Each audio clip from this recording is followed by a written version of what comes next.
So we specialize in demand generation recruitment, and Kathy and Sam I've known for a very long time. Dave, fairly recent, but we were having a couple conversations the other day, and there's so many questions around demand gen right now and what companies are doing and what they should be doing.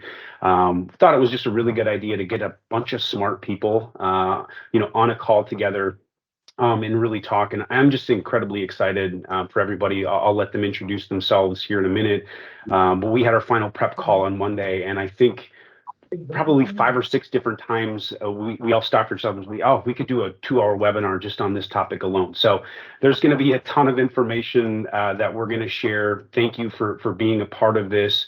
If there's one thing that you can kind of get out of it, it's just one thing to really we're really focused on the takeaway and the actionable things that you can take away and implement, either in your career or in your personal business right now. So with all that said, I will turn it over to Sam. If you want to maybe start with giving the audience a high-level overview about your current experience and kind of the situation that you're in, and we'll go from there.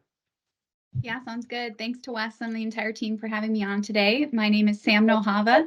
I have over a decade of B2B software marketing experience, mainly focusing on demand generation. I started my career in software development, followed by business development. So you can say I didn't really know what I wanted to do early in my career, but it definitely helped me lay the foundation of the type of marketer and the passion I have today. I've worked at a handful of really well-known enterprise software companies over the years, like Infor, SAP, and now Blue Yonder. We're the world leader in digital supply chain transformations and omni-channel commerce fulfillment. So today at Blue Yonder, I lead the global manufacturing and third-party logistics marketing teams with prime responsibilities around demand gen and account-based marketing. And a few of the reasons why I love demand gen so much is because I get to use both sides of my brain and have a seat at the revenue table. That's where I get really excited, having the ability and sometimes the accountability, the charter, right, to move the needle for the company in a big way. So thanks again, Wes, for having me. Absolutely. Kathy, you want to go, or Dave, either one? I'll go. Yeah, I'll go. Love that comment about kind of the creative and the analytical side. I think that's why I love demand gen so much as well. So I'm Kathy Mammon. I've been leading demand gen, marketing ops, and digital marketing strategies and teams for the past 15 years. I'm based out of New Jersey. My career has really been focused around B2B SaaS startup tech companies in the New York City area. I've got a really strong background building demand gen marketing plans and also a really strong marketing ops background. So I'm very excited to be joining the webinar today with Wes and my co-presenters, Sam and Dave. And my name's Dave Steinmeier. I'm the managing partner here at Verizon Media. I've been in this space for a little over 10 years now. I think I share the excitement of being able to use both my left and right side of my brain, but really love problem solving. I work with primarily tech, HR tech, finance tech companies, and helping them, really focus on people through the demand gen process, understanding that at the end of the day, we are all people. People engage with people, and that's should be the forefront of demand generation. So that's what I bring, and I'm very much looking forward to this awesome conversation. Just like Wes said, based on our prep call, we might speak for 8 hours, but we're going to try to keep it about 45 minutes. That's a really good point, Dave, and I think during the prep call, and really what we all wanted to get out of it was not necessarily focus too much time and energy on one aspect of what demand generation is. And if you really look at the agenda, and we'll kind of go through it in some of the questions, it's really kind of start to finish. How do you develop a strategy as far as overall demand generation?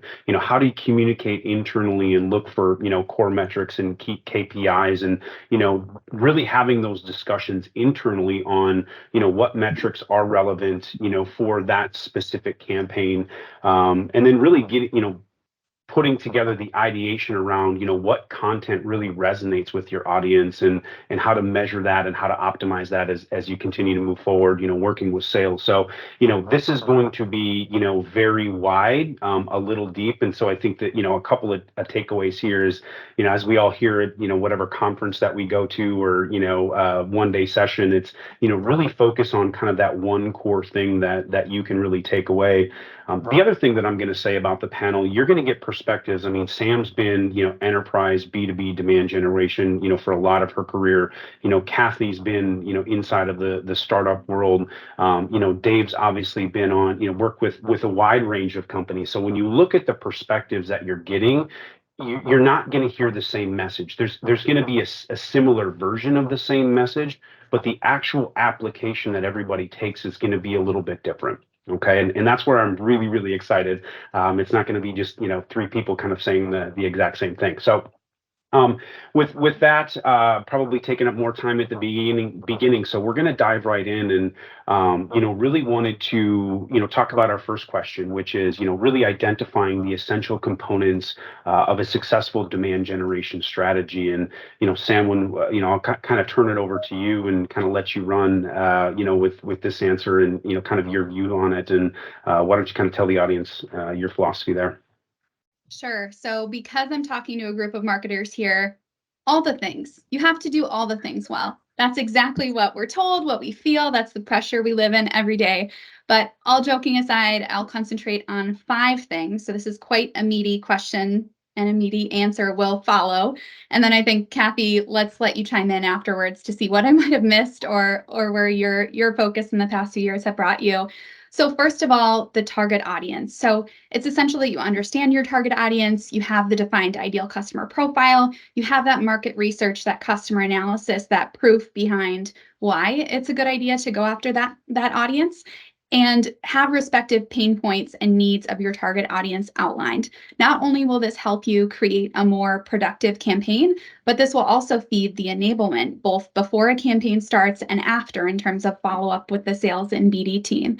And at Blue Yonder, we have the opportunity to leverage a tool called 6 Sense, where we can utilize first and third party intent to see who is, quote, under a rock versus who's actually researching or in market to purchase a solution. So to us, it's all about focusing on the accounts that matter most, both for our benefit and for theirs. The last thing we want is to send them 100 emails on a topic they quite literally don't care about, or have no interest, no budget, no need for whatsoever. Certainly, there's varied levels of degrees there, depending on their place in the buyer's journey. But if you can hit that sweet spot between the stages, it will increase your conversion rates and also make for a whole lot better of a customer experience on the back end.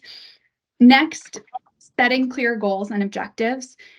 I feel really passionate about this topic, how important it is to define measurable goals for demand gen to support the overall business objectives.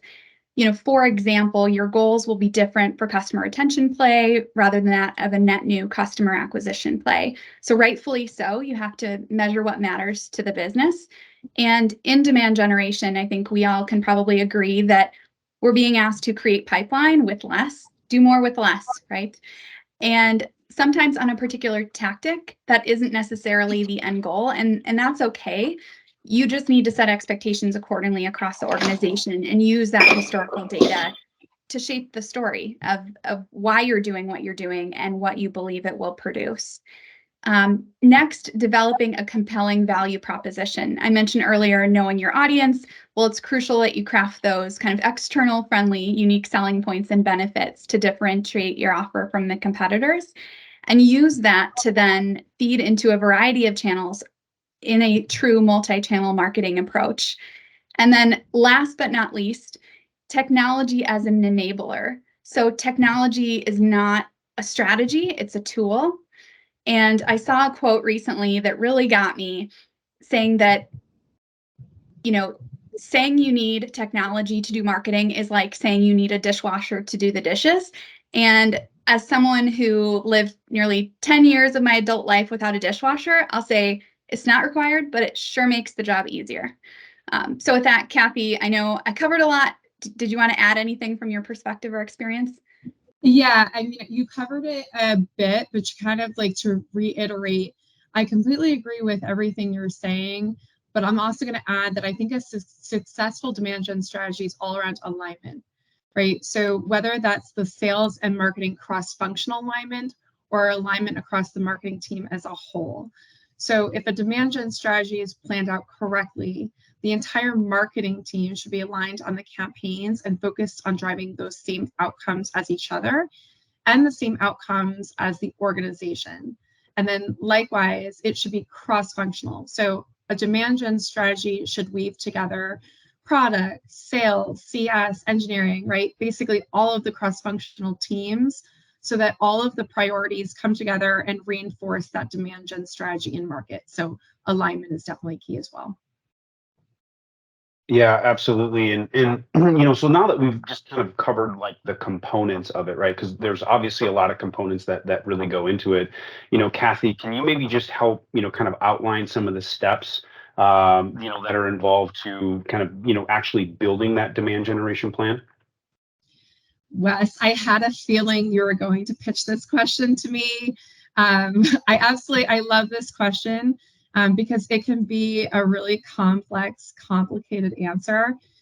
Because honestly, I have seen that building a demand gen plan has been different at every single organization I've been at, right? There are lots of steps involved that are managed by the marketing team, but there's also just so much cross-functional work and collaboration that goes into putting together a plan. But with this in mind, I do have 6 very tactical steps that I can share when building a demand gen plan. So I'll go through those. So first, before diving in, I just think it's important to remember, like, one of the ultimate goals of the demand gen plan is to build pipeline for the sales work, right? So you want to do that by creating a rhythm or a drumbeat in market that echoes the company's growth objectives.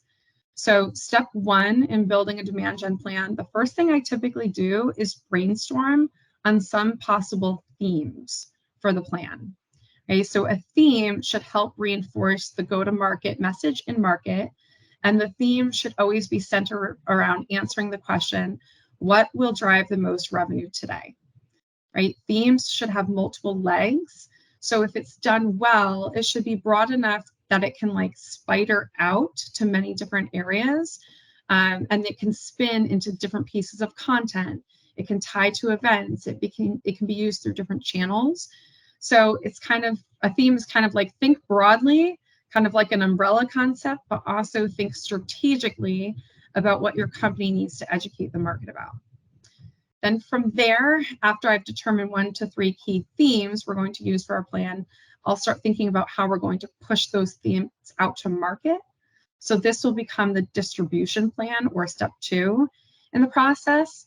And this is where your theme gets those legs, right? So that's where you'll start to think through the different channels that you use, maybe paid advertising, emails, events, webinars, right? How do all of these pieces tie together will become how your campaigns are in market that support your theme and then supports your go-to-market strategy.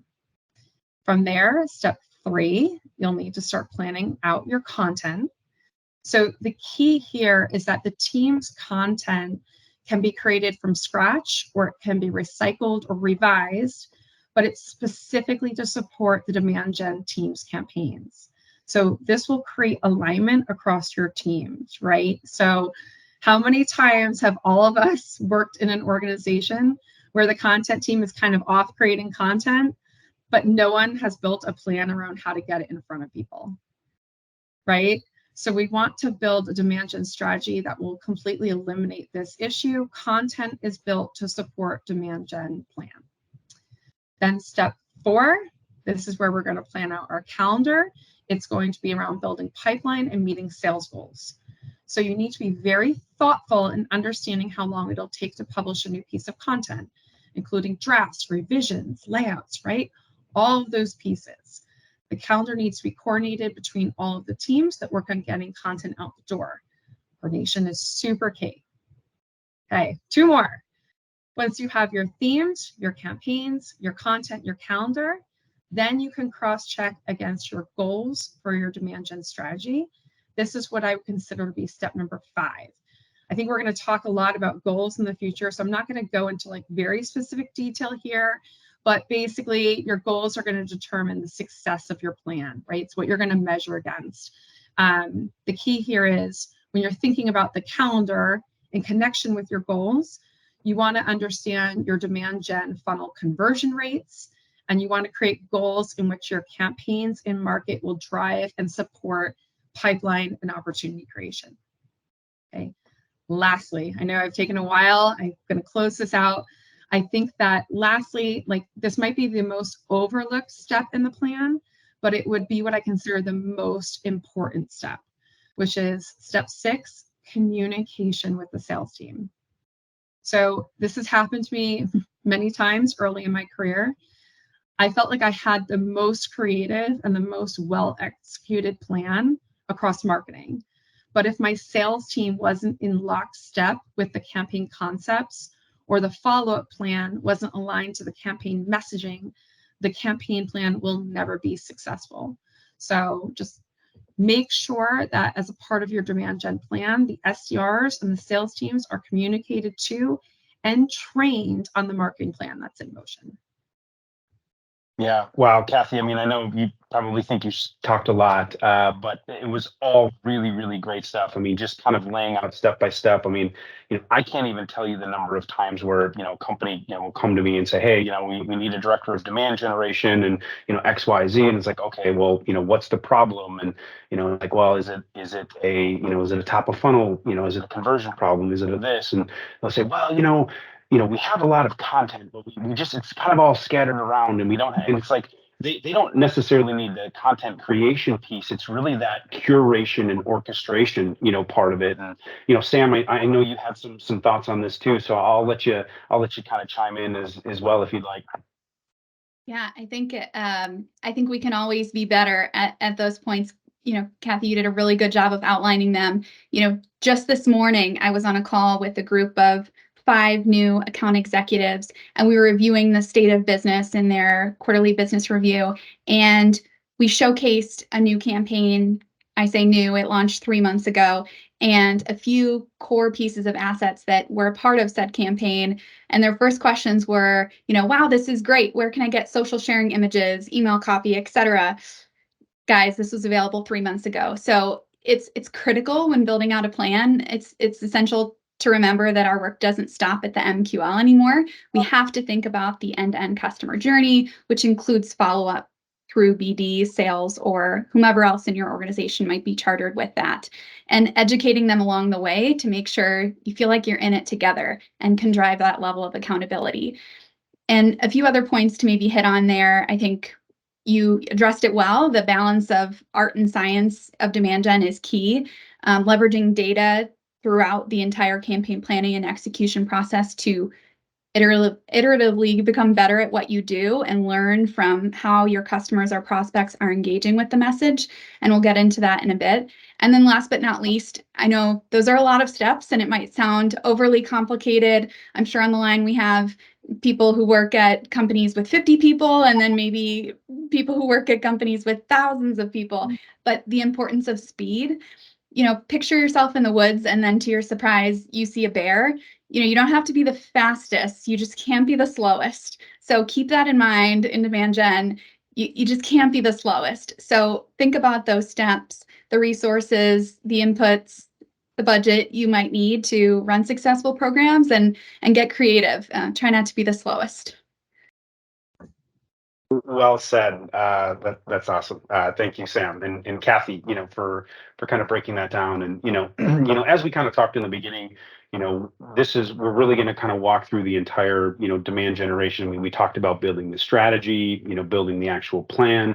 Now we want to really focus and discuss how do you measure the success of the campaign and its efforts. And Dave, I know you're definitely an expert in this field, so really want to prompt this to you to just say hey, help us kind of understand your thought process around how do you what metrics do you and how do you really measure the success of a campaign? Yeah, no, it's a great and meaty question. I think what I pulled out of both Kathy and Sam's explanations as they so eloquently rolled through a massive amount of content is collaboration, communication are key, right? Marketing, sales, it's not an individual team effort, right? Revenue is a company-wide lift. And more often than not, there should be stakeholders in each division that are involved in how to measure success of a campaign. I think that starts with communication, collaboration. Is everyone aligned from down to the stakeholders, the doers, the executors of each function, all the way up to the managers and the kind of liaisons between marketing and sales and marketing ops and even finance, product. Everybody's got a key stakeholder, kind of foot in this process. Where I see companies kind of lacking is typically coordinating and collaborating on simple things like definitions of what success looks like. What is an MQL? I think, we were talking about this on a couple of days ago. If you asked everybody on the call what their definition of MQL is, I'm willing to bet you'll get at least 50 different answers. And that's a big step that goes a long way to defining success, is making sure everybody's got the same definition, right? Same expectation on outcomes, timelines, things like that. There's so many people involved in this process that, it makes collaboration and communication that much more needed. Also, I see a really big opportunity in most companies we work with in creating feedback loops throughout the process, right? And feedback loop is how can you get accurate data to inform future iterations of what the campaign should be. I've been doing this a bit, and I don't think I've ever seen a campaign finish with the same plan that we started with.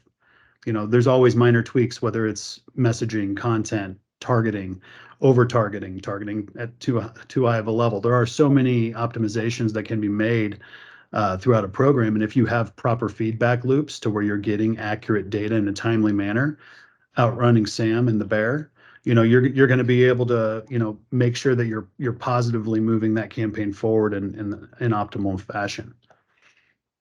Yeah, Dave, and talking about expectations, I mean, in communication, I mean, I couldn't tell you how, important that is, and how much, how different it is across, the organization, whether, and honestly, like who your ICP is, what your sales cycle is, what your ACV is. Like, I mean, Sam, we were talking the other day, and you had mentioned that you started a campaign like a week ago, and people were like, oh, hey, that's great. Like, how's it performing? And you're like, our sales cycle is 18 months. So, I'll tell you next quarter or something like that. So, just being able to have that, conversation and, making sure that everybody's aware of where everything is at in the process. And, Kathy, I know you had some insight to add on, just really how to interpret, some of the metrics. So, would love for you to kind of go into details on that as well. Yeah, so I'm like tripling down on the collaboration, communication, coordination here. So I always look to track, like, first and foremost, are my demand gen campaigns supporting the company and the sales goals, right? Are my campaigns targeting and driving pipeline where the sales team is putting their muscle? So this means, like, is my team building pipeline in the key accounts that we're going after, right? Right ICPs, you mentioned this already, Wes, like in the right industries. And then, just carrying that along, like, is that pipeline converting to revenue, right? It's one thing to drive engagements that convert to pipeline and opportunities, but does that pipeline die there, or does it move forward to close won deals? So what do you think, Sam? You're on mute, Sam. Sorry. I knew it had to happen at some point during this hour. You're welcome. You're welcome. Agree with all of those, and that you cannot go wrong if you are measuring metrics that align to sales goals and the business goals. That is where you'll get the biggest buy-in from the executive team. That is where you'll start to build champions within your organization. And then, usually budget, resources, and all will follow if you can prove that model out and align to their goals, objectives, and charter, which is usually growth, right? That's why we're here. So, back to the goal setting as a part of creating a demand gen campaign, I do think it's critical that we call out different channels should be measured differently based on the unique campaign goals, right? Each tactic or channel you leverage might have different success metrics, such as that of digital advertising, where perhaps your main goal would be building engagement with the audience at the top of the funnel, versus an event which could be used for acceleration or closing activities.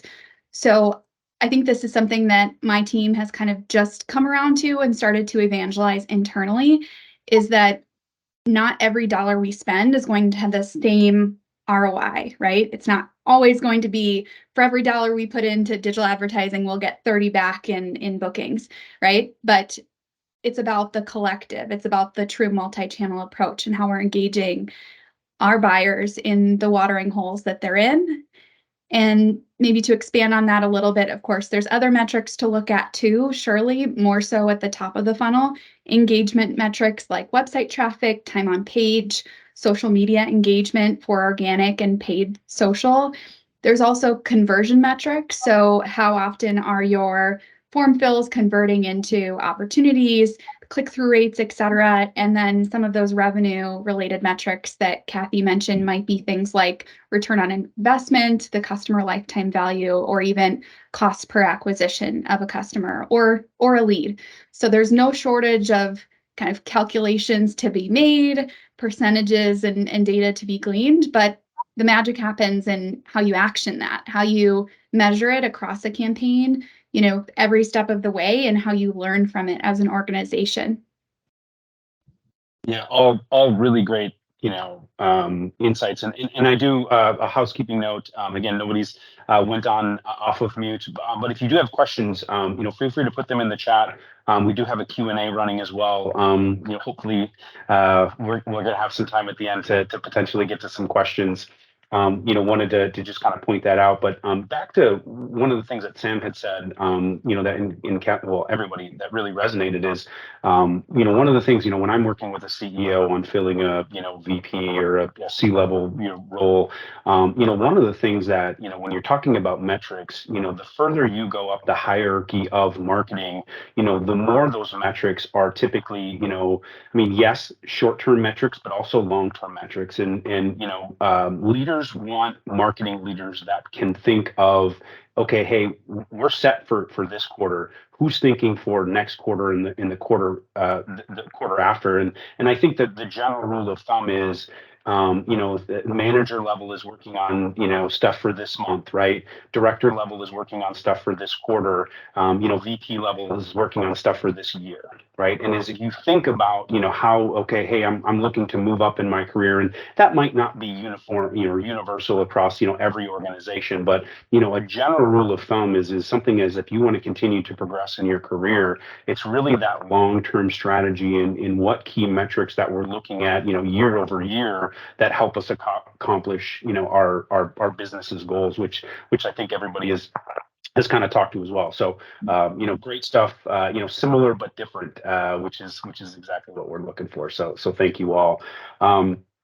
So, obviously, we have a strategy, we have metrics, we got to have a message, right? Right person, right message, right time. And so, we don't have anything. And, the analogy that I use is, demand generation. If demand generation is a machine, content is the fuel. So, Kathy, if you want to maybe start with, what are some tips that you have for really creating targeted content that resonates with your audience? Okay, so I'm going to get very, very specific and tactical here. So I have two very actionable tips. One of my all-time favorite targeting techniques is what I like to, I guess, very scientifically call the "if you liked that, you'll like this" type of targeting, or what I'll also kind of refer to as triggered targeting. So what this is I have found time and time again that if you segment your audience based on what the person previously did, and then send them very similar topic-based content, you will improve your targeted engagement rates. So I've seen our click to open rates jump from 6% to 25%, even though we literally made no changes to the email itself. but we measured the difference in email response rates of sending that one email out as a targeted email to a specific group versus sending that same email to another group as a triggered email. So I'll give you an example. A triggered approach can be something like if you download a report based on a specific topic. So for example, you download a state of retail technology report. 1 hour later, we'll send you an invite to a webinar on a similar topic. So this one, for example, could be like, come join our top retail trends of the year webinar. In the subject line, we will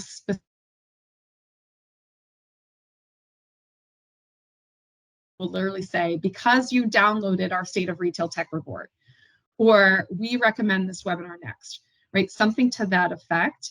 And in this specific example that I just shared, we increased CTO rates from 5%, so 5% opened our email and then clicked through to it, to 34% in a short amount of time. And a lot of times too, if you look in your marketing automation platform, sometimes you have limits set that you can't send more than 2 emails in a day or something like that. So check that out too before you implement something like this, but it's really, really effective. Okay, so tip number 1. Tip number 2, another really good targeting tactic would be what I call abandonment targeting.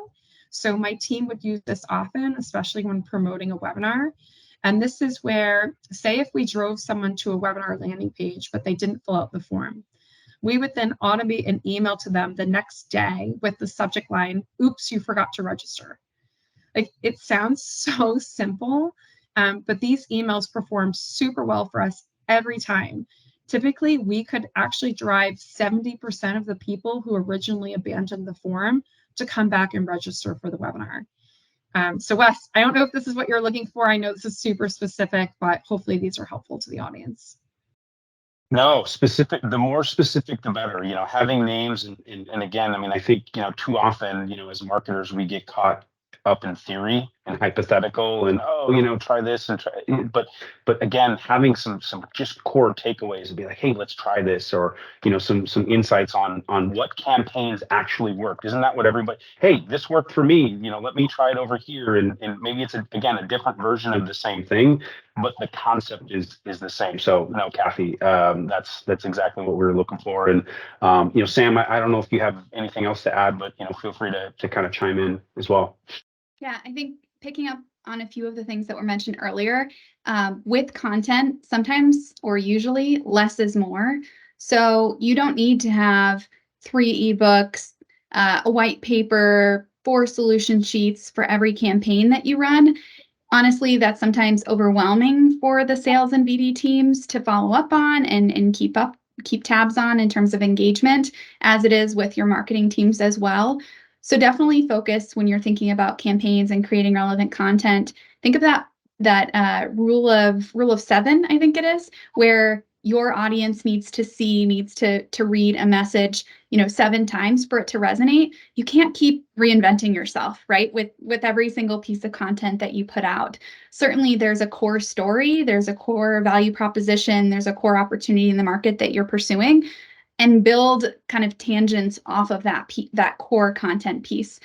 And then maybe separately, I'll just hit on the importance of, excuse me, storytelling. You know, let's be honest, people have a really short attention span these days. Long form content still has its place, but usually with particular personas or seniorities or even places in the buyer's journey, it's important to tell the story from the lens of your customer. You know, effective storytelling can build a deeper relationship with the brand and your audience, and then help drive conversions and ultimately revenue. You know, stories make your customers care. You know, give them a hero that they can relate to, and you'll surely win hearts and minds alike. Yeah, no, that's all great, and I can tell you, I mean, stories. It's like it's the reason we like TV shows that we like. We get involved in the characters, and there's something there, and when there's so many. I mean, everybody's seen. I can't even remember what was Scott Brinker's most recent, Martech map or whatever it was. I mean, it was insane. I mean, I don't even know. I mean, there's so many solutions. I mean, gone are the days of we're the only company that does this. We're the only solution in the market. It's like no. There are a lot of solutions in market, right? But what is that affinity? What is that brand affinity that when your competition calls up your customer, that they're going to continue to remain with you because of that storytelling and because they have you take care of them, right? No, it's not an if something goes wrong. I mean, something always goes wrong, right? It's a when something goes wrong, who's going to be there to fix it, and that's really what we want to focus on. So that's great. So as we kind of round out and we're kind of coming to the end here again, kind of just working through, how to put together the strategy and the plan, how to measure, how to communicate internally, building on the content. I'll kind of turn it over to you, David. Maybe been quiet over there for a while, so maybe got a lot of stuff to say. But what advice would you give, to the audience on, really providing actionable tips, for optimizing, your strategy, just leveraging that data, right? Because it's, one thing to do something. I think it's more impactful to make sure that you're doing it the right way and you get better at it, right? We always want to get a little bit better. So, I'll turn it over to you, Dave, and feel free to kind of, go through and give the audience some tips. Yeah, absolutely. I appreciate that. And I think, beyond fail fast, fail often, run faster than the bear, right? Because there's always going to be optimizations made. It's that data source you were talking about. There are so many data sources out there, just like there are so many MarTech solutions. That are you comfortable with the data you're getting, right? You mentioned, Sam, that you work with 6 Sense at the beginning. We work with a ton of clients that leverage 6 Sense data, and it's an awesome data tool to have, but it's not the end all be all, right? It's a data point. It's a feedback loop. So I talked about feedback loops and kind of setting up the program for success. This is where it kind of comes into play. So are you working with partners that have actionable data that you can also leverage? More often than times you are, but you're not getting that in a timely manner to where it can really make an impact on the existing campaign. Some partners I know that clients work with don't even have the data to give because, to your point, Wes, there's so many solutions out there. There's resellers, there's third parties, there's all of these things that it gets really muddy. So the data isn't as actionable. So I think first and foremost to focus on is where are you getting the data? Can you trust the data to actually inform these optimization efforts? That would be my first and foremost tip. Second is targeting, right? That's an optimization that we need to make. Are we targeting at too high of a level? Are we missing, kind of wasting dollars where we could be a little bit more targeted and impactful? More often than not, though, I see companies go the other way. Are we being too targeted? Are we excluding potential buyers or potential personas within that buyer sect to where we're really just missing the mark because we're not even included in the kind of the education informative stage? We're just trying to target and focus on low funnel content, which we've already lost because we're not included there because we didn't focus on the right personas. So, really taking a hard look at, are you targeting? Are you over targeting? Are you under targeting? I think one of the key bits of advice I always speak to is start with a wider net and quickly narrow down.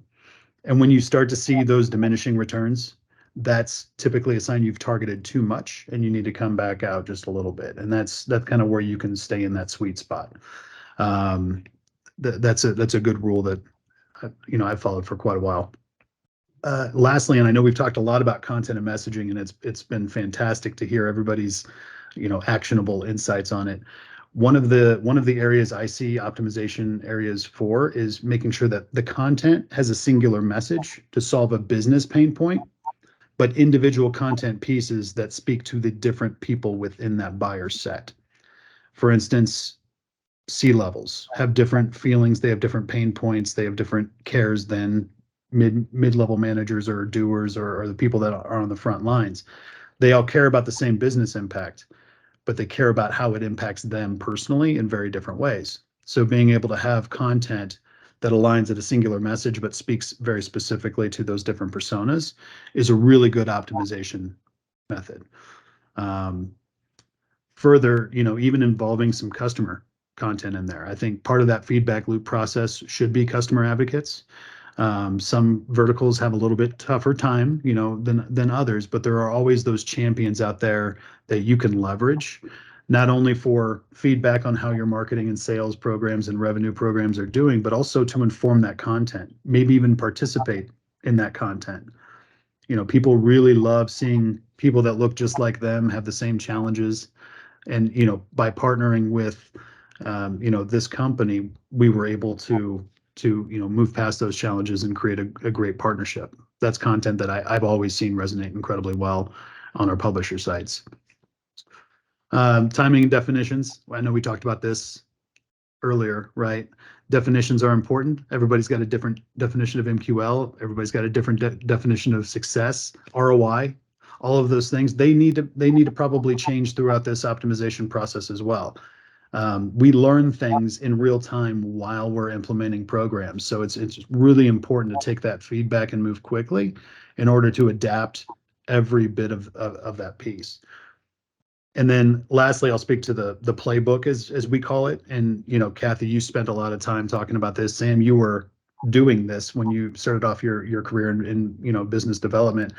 But what happens after the lead is developed is if not, I would say and argue more important than what happens during the actual development of the lead, and making sure that it's a singular experience by that prospect who is a person, who has a name, right? Who we forget about that at the end of the day, but making sure that person has a really great experience engaging with your brand all the way through, and the balls don't get dropped. We're not asking, where can I get this to share on social media when it's been in a SharePoint folder for 3 months? Things like that. Those are really big optimization opportunities that we see daily. And I would say, again, end on communication, collaboration, which goes back to making sure that everybody's on the same page. Here's what we're going to do to drive engagement. Here's what we're going to do with those engagements, and just quickly get that feedback and that actionable data and make those implementations as quickly as possible. Yeah, that's great Did stuff. I do it in time? I feel like I did that in a decent amount of time. You did great. It was better than Monday. I'll say that. I mean, outstanding. No, that was really good. And Sam, anything to kind of add, or yeah, feel free to kind of jump in. Yeah, so I'd like to say there's a silver bullet, but to be honest, we're in the business of incremental change, especially when you get the foundations of how to build out a demand gen strategy, how to build a campaign. It's essentially the marketing butterfly effect, where small improvements can drive big changes. So maybe a couple of tactical recommendations I have. Number one, identify bottlenecks or drop-off points in the customer journey. So Kathy mentioned earlier, right, where are your conversion rates not keeping up with industry standards? Can you leverage the abandoned or the triggered content, right? Where are people falling off in the journey where you already have a bit of their attention, but just not quite enough to get them over that hurdle? Next, use data to optimize. So one example of this is a few months ago, we took a look at our Contact Us form page, and we realized that we had about 70% of people who visit that page not completing the Contact Us form. What may be the reasons why people aren't completing the form? How many fields do we have? How many of them are required? Are we asking for too much information? What's the speed at which the BD or sales team are following up? In a nutshell, are we easy to do business with? Something like a Contact Us form is very low in the funnel already in terms of their potential interest and their desire to speak with us. Let's make that easier on them and on us. So those are a couple tactical examples that my team tries to implement, looking for those bottlenecks or drop-off points and just using data to optimize. Yeah, that's great. And before we get to, there's a few questions from the audience in here. Anything to add, Kathy? Otherwise, we'll we'll talk about lead scoring, and I got some ops people here, so this is amazing. Some former ops people. Kathy and Sam are both ops, so we get to talk lead scoring. But before we do that, Kathy, anything to add on insights in data? Yeah, I'll keep it quick. I think for me, what I have found really effective is that you want to look at your metrics and your performance often. So I have my team look at it on a monthly basis because we just can't get it looking at it a lot, right, all the time. But every month we have 4 key things that we're reporting on. We report on what happened this month, right? So did something change in our plan, or did we launch something, or did we make an adjustment? We always are looking at what were our wins. So what happened really well? What did we see increase and perform really well? We look at what our misses were. So where did things start dropping off or things didn't happen? And that kind of talks right to like what Sam was looking at. Are your conversion rates where they should be? But this could be really anything that you're measuring. And then lastly, we look at what are the opportunities to double down and or what needs to be adjusted. So that's every month we're kind of going through this mantra to help optimize our plan. And it's all based on the data that we're seeing through the metrics that we're pulling. Yeah, no, that's great. Well, just the 3 of you, thank you so much for just that rundown. I mean, a lot of information. We're not quite done yet, so you're not quite off the hook. We got a couple of questions here, but I think just kind of start to finish, it was really great. Like I said, we could probably go into 1, 2, 3 hour webinars on each one of these individual topics and go for days. But being concise, but yet also actionable takeaways is really, really great. So lead scoring. Okay, so Kathy, Sam, these were not baked questions for everybody out in the audience, by the way. These were not. We do have, so Kathy and Sam both come from an ops background. So one of them is a really basic. So it's how do we improve and refine lead scoring? Okay. There's one that's much more in depth in how would you design and implement a predictive lead scoring model that incorporates both demographic and behavioral data to identify high value leads. So maybe the answer is somewhere in the middle. If you want to go super technical, great. If you want to kind of just talk about it more at a high level, I can understand that as well. But whoever wants to start, go ahead. I'll give one tip, one point. So this is very top of mind for me, as about 2 months ago, my company has started to completely break down the top of the funnel before the main point before sales engages.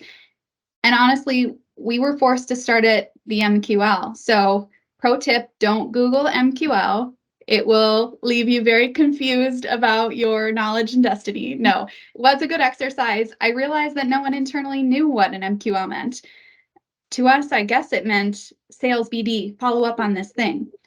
But how are we measuring and ensuring it's the right quality and that we also have the right quantity that we can keep up with on a regular basis to stick with SLAs and consider the customer and buying experience?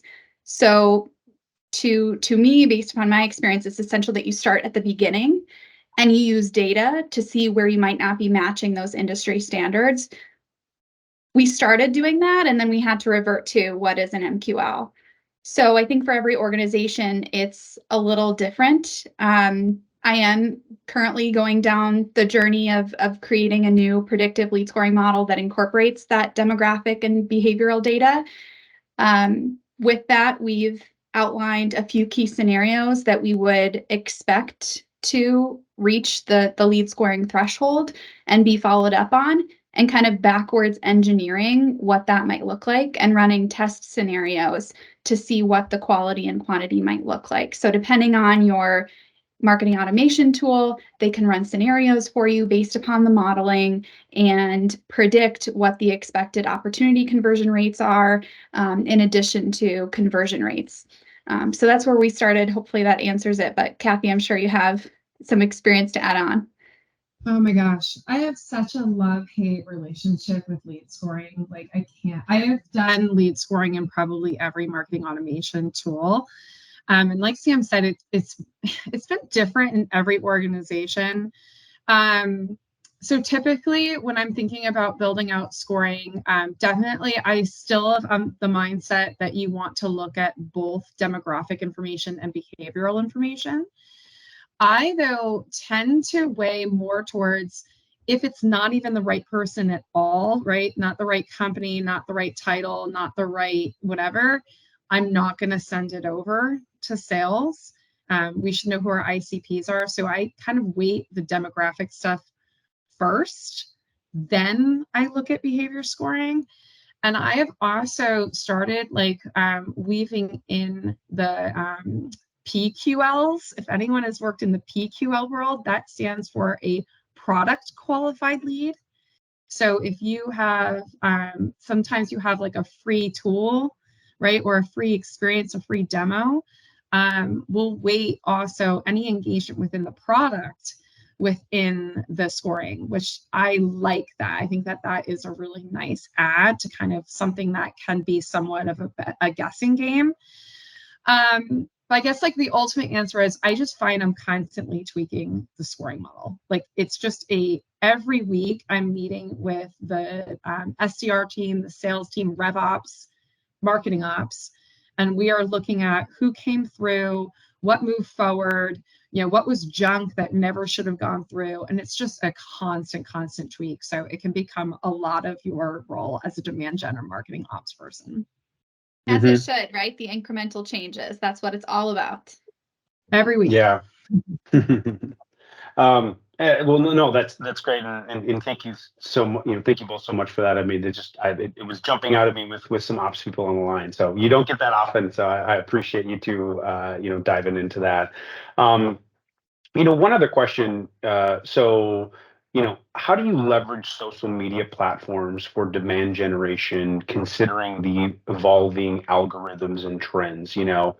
Social media, gosh, when social started, it was, oh, nobody really does social. It's not really measurable. It's kind of like the warm, happy, fuzzy. And, I think everybody's obviously, we've evolved to realize like it is a critical part. So, any thoughts on, just leveraging social media, for demand generation, given kind of the evolution of it? I can jump in and just talk about how we leverage social media, because I think we do from a marketing standpoint, but we also do from a business operational standpoint, because we're able to really granularly target and get the right message in front of the right person at the right time, which I think is, when we boil it down to, what we're all trying to do, right? So we actually leverage our internal data points, which maybe goes back to lead scoring as well, on both a business and a persona level. So if there are multiple people at companies engaging in certain topics, that sends up flags for us, and then we can then leverage that intelligence in our social media targeting to deliver ads, more importantly there. And I know we're talking about social posts, so I'll jump that back over to Sam and Kathy, because they're going to be much more equipped to answer those questions than myself. But I think it's to the point of making sure that you can trust the data that you're starting with, and having that implemented in your targeting with social. Are you in the right places? Are you fishing where the fish are, so to speak, rather than wasting efforts and maybe even cycles on the wrong platforms with the wrong messaging. Yeah, I can add, in my recent position, within the last 6 months, we've launched what we call an always-on evergreen advertising strategy. So to complement our campaigns, whether they're point or ongoing sales plays that we run on a regular basis, we have these evergreen programs running that are aligned directly to first and third party intent. So clearly, I have a little bit of a benefit there, because we can use that data to understand where they are in the buyer's journey. But then we also have our own data of how our customers and prospects are interacting with us. And we can essentially segment our audience by funnel stage and present them the right content at the right time. And through that kind of multi-tiered social media marketing strategy, we aim to, again, right message, right time, right person, etc., that pull them through that journey with us to increase their level of awareness, consideration, and decision at whatever stage they themselves are in. So that's how we've crafted our programs. There, we're continuously optimizing the success. We're always swapping in the latest and greatest content, analyst reports, customer stories, continuously cycling through, using the data to guide what's working and what's not. But for us, it was really important to have this evergreen, always-on program to standardize the way in which we message and we market globally without losing the specificity of how we target into particular industries. So it allows us to get quite granular, but also kind of continuously build on this program so that we can get better and better instead of running kind of 50 different versions of this same program across the globe and then losing that visibility into the data and performance that it brings. Kathy, anything to add? Yeah, so I'm going to go back to the conversation that I was having around triggered content, right, and how that was a really effective targeting tactic. So we use social media, and we also do triggered targeting through social. So we had a piece of content that got a ton of downloads. I think we had 15,000 downloads from a post that we had on LinkedIn, which was amazing. But then we retargeted those same people, and we triggered out content to them saying, hey, we know you downloaded this report. Here's a very similar report that we think that you would like. So we like tying together these, it's kind of like multi-channel, right? We want to tie together our social with the rest of the channels that we're using through our campaign. Yeah, and just to touch on that, sorry, the value deposits piece, right? It's nice to know that somebody's read something or that somebody has downloaded a piece of content.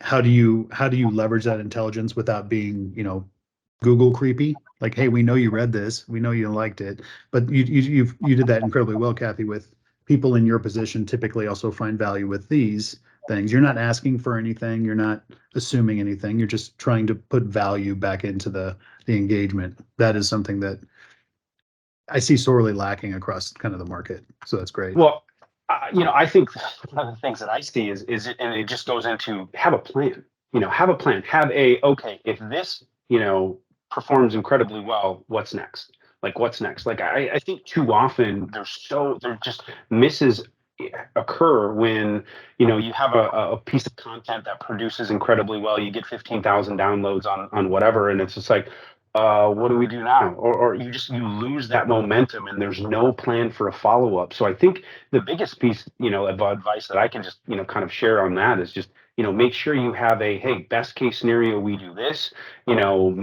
expected scenario we do this, worst case scenario we do this, and we pivot. And I mean, just have a plan. What's the old cliche, if you don't plan to succeed, you by default plan to fail, right? And so just go into it with a plan, and I think you're not going to be surprised, right?